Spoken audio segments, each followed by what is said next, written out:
Bonjour, bienvenue pour cette nouvelle vidéo. Donc, l'heure est un peu grave. Enfin, un peu. Moi, j'ai envie de vous dire beaucoup parce que vous avez entendu parler du conflit entre l'OTAN, la Russie, l'Ukraine. Voilà. Pour vous expliquer, voilà, il y a quand même une histoire de territoire, il y a une histoire de ressources, il y a une histoire de conquête, forcément. Alors, c'est marrant parce que euh, on nous emmerde plus tellement avec le vaccin. Déjà, ça a l'air de comment dire, ils ont l'air de laisser tomber cette histoire.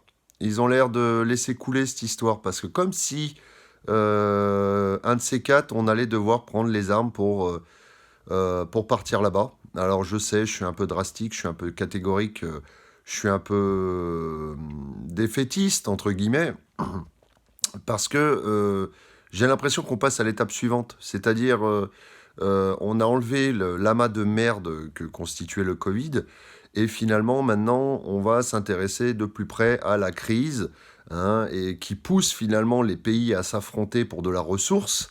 Et faut savoir que l'allié de la Russie, comme ça a déclaré ce matin, mais de toute façon on le savait déjà, c'est Pékin, c'est la Chine. Donc en fait c'est la Chine et la Russie finalement qui risquent, et c'est pour ça que les troupes françaises sont placées en Roumanie, ce n'est pas pour rien.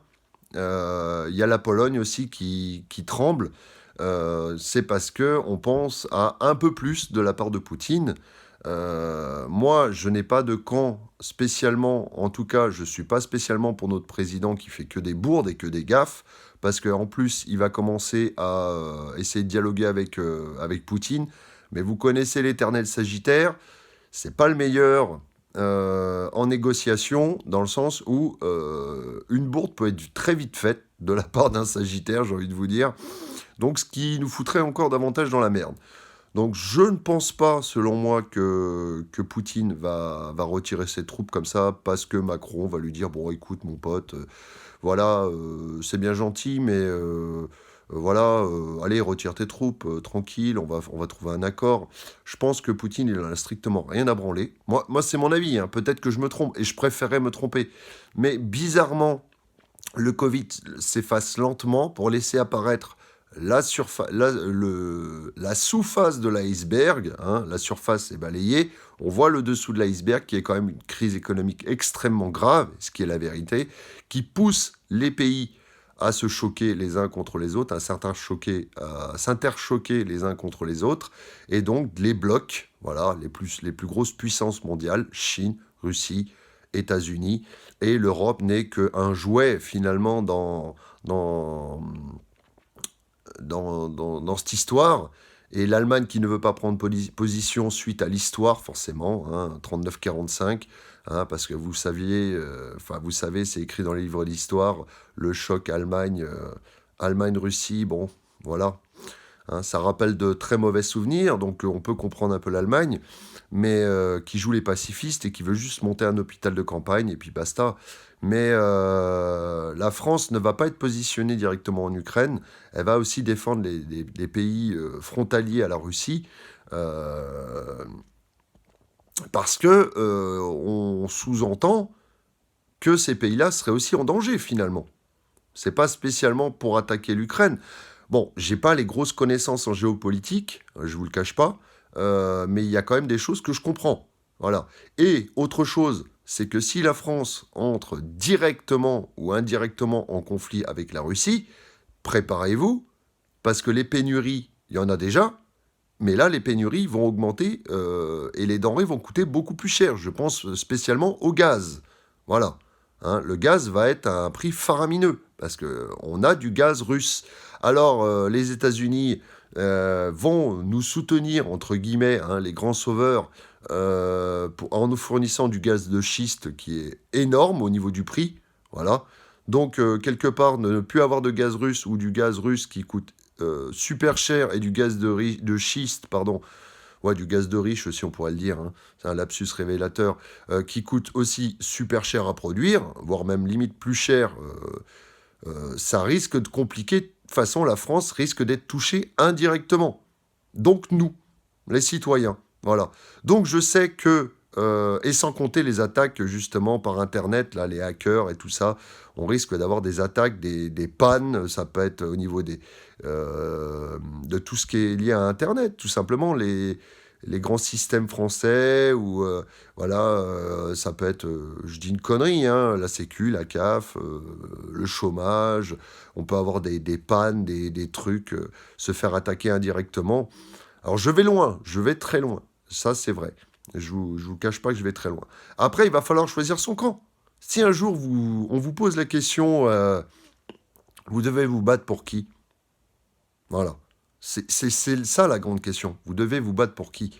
Parce que moi, personnellement, on sait qu'au-dessus des présidents du monde, il y a une espèce de toile d'araignée, il y a un jeu d'échecs qui se joue finalement, et nous, on n'est que les pions. Hein, on n'est que les pions qui, à la limite, ils en ont rien à foutre qu'on crève, que ça soit pour courir entre les balles ou défendre tel ou tel pays. De toute façon, ils en ont rien à foutre. On n'est que des pions. Voilà. Hein, je bouge une armée, je bouge des citoyens, et puis terminé, si ça crève, ça crève. Alors, bizarrement, hein, comme je vous dis, le Covid est en train de s'effacer. Voilà, c'est bizarre, c'est bizarre. Mais en tout cas, ce qui est clair, ce qui est vraiment en face de nous, et ce qui est bien réel, c'est une guerre et une crise. Voilà. Donc on va avoir la suite, et ça va être à suivre avec grand intérêt de savoir ce qui va se passer dans les heures à venir, même dans les jours à venir. Et si vraiment il y avait un conflit, une guerre, je peux vous dire que la Crimée a déjà été prise par la Russie. L'Ukraine veut être prise par la Russie. Donc la Russie veut prendre l'Ukraine. Mais jusqu'où va s'arrêter Poutine?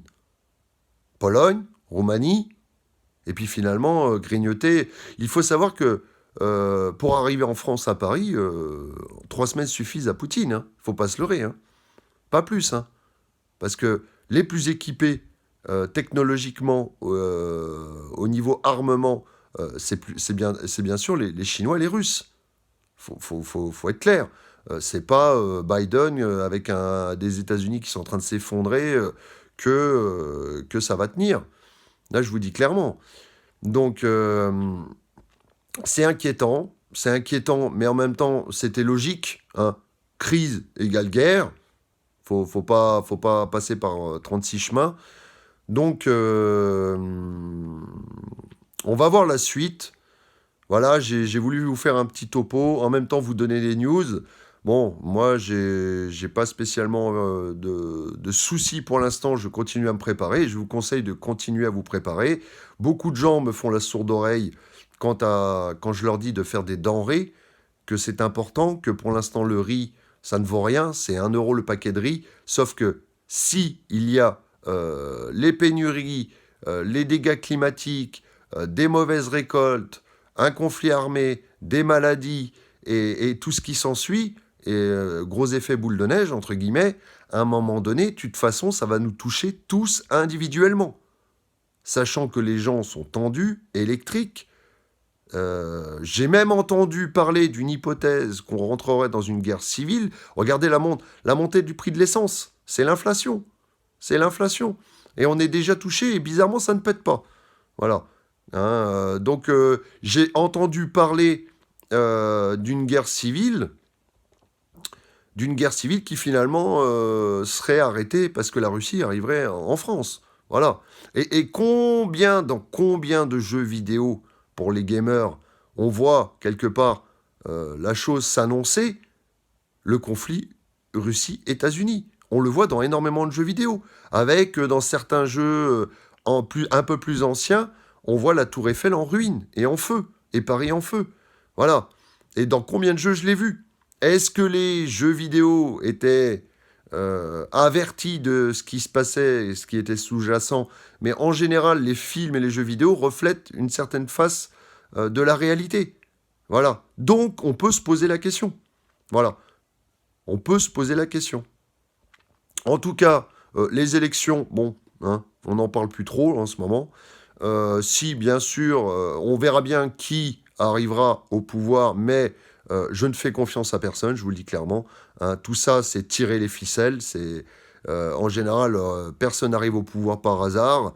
Les grands de ce monde, les élites de ce monde tirent les ficelles et la prochaine marionnette, on le saura bientôt, arrivera justement au pouvoir pour diriger la France.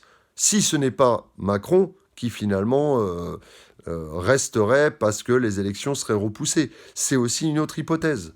Voilà. Donc prenez soin de vous, mettez de côté des denrées. La Chine nous avait averti quelque part, en l'écoutant bien, elle a préparé sa population à pouvoir tenir pendant plusieurs mois. Il y a quelque chose qui se prépare, il y a quelque chose qui sent pas bon. Hein. De toute façon, entre la maladie, entre les pénuries, le problème climatique et les guerres, finalement, là on arrive à tous les cavaliers de l'Apocalypse. La mort, la famine, la maladie et la guerre. Voilà les 4 cavaliers de l'Apocalypse. On y arrive. Regardez le scénario. Finalement, comment sont placés tous ces cavaliers. Tout est lié, finalement. Et c'est très inquiétant.